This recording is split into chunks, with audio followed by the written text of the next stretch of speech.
Matthew chapter 9.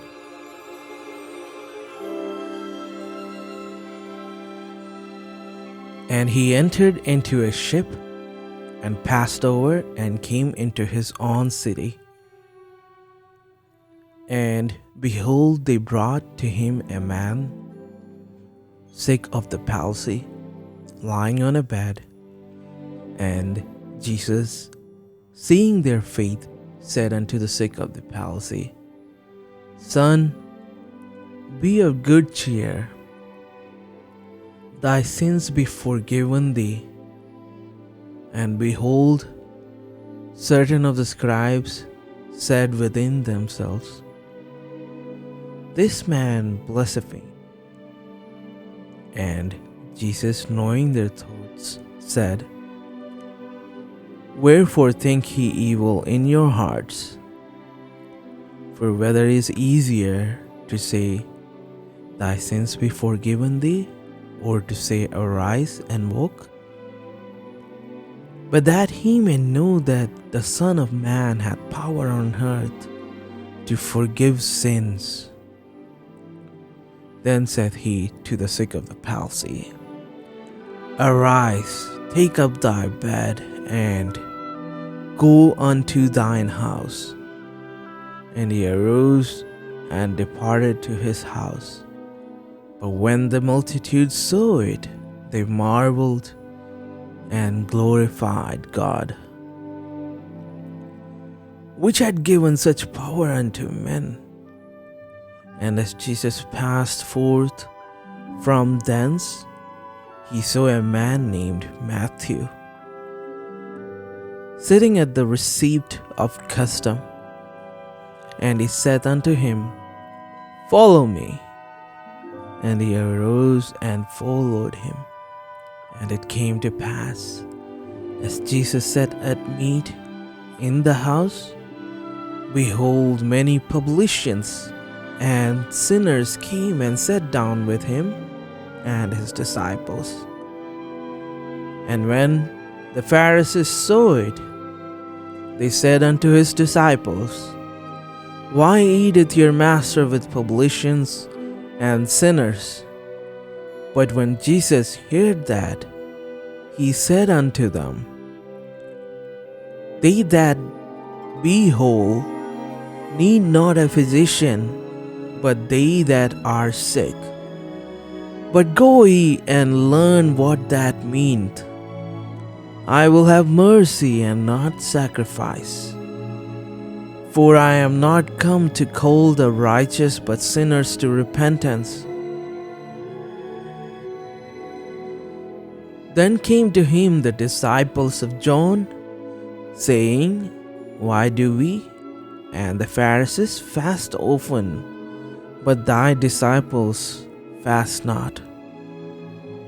And Jesus said unto them, Can the children of the bride chamber mourn as long as the bridegroom is with them? But the days will come when the bridegroom shall be taken from them, and then shall they fast. No man putteth a piece of new clothes unto an old garment, for that which is put in to fill it up taketh from the garden.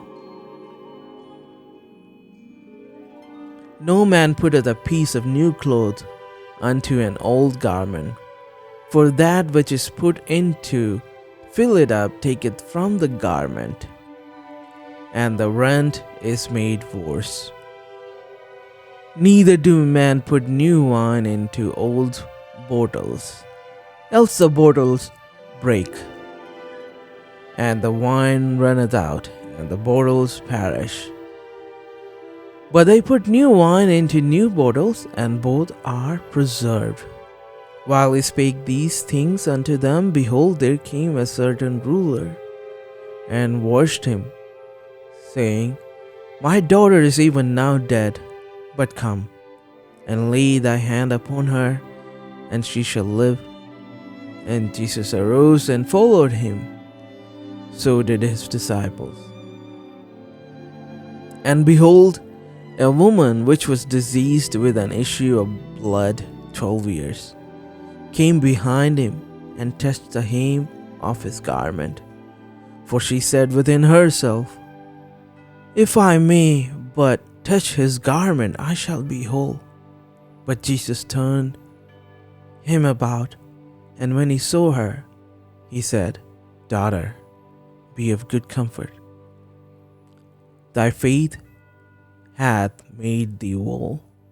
And the woman was made whole from that hour. And when Jesus came into the ruler's house and saw the minstrels and the people making a noise, he said unto them, "Give place, for the maid is not dead, but sleepeth." And they laughed him to scorn. But when the people were put forth, he went in and took her by the hand, and the maid arose, and the fame hereof went abroad into all that land.